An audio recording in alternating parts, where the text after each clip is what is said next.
नाज़रीन गिरामी, रोज़े अशूरा जब इमाम आली मकाम अपने 6 माह के बेटे शहजादा अली असगर को लेकर मैदान में आए और फरमाया कि ए फौजी अशकिया, अगर तुम्हारी लड़ाई है तो वो मुझसे है। ये मेरा 6 माह का बेटा है, इसे 2 घूंट पानी दे दो। तुम्हारे घोड़े पानी पी रहे हैं, तुम्हारे दरियाओं में कोई कमी नहीं आएगी। लेकिन पानी का सवाल इसलिए किया ताकि कल को कोई ये ना कहे कि हमसे पानी मांगा ही नहीं था। इसलिए इमाम मजलूम करबला ने पानी मांगा, लेकिन फौजी अशकिया ने इसके जवाब में तीर शहसोबा चलाया। याद रखिएगा कि ये वो तीर था जो जानवरों का शिकार करने के लिए इस्तेमाल किया जाता था।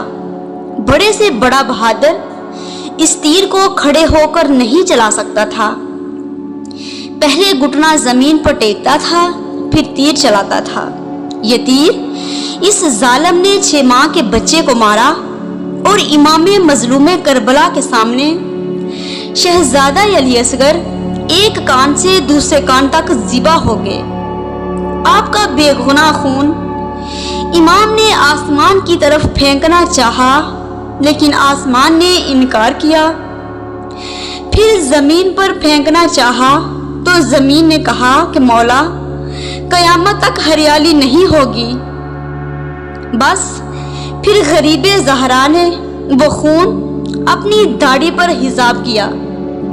इसलिए इमाम महदी अलैहिस्सलाम ने फरमाया, मेरा सलाम हो उस मजलूम पर जिसकी रेशे मुबारक खून से तर हो गई थी।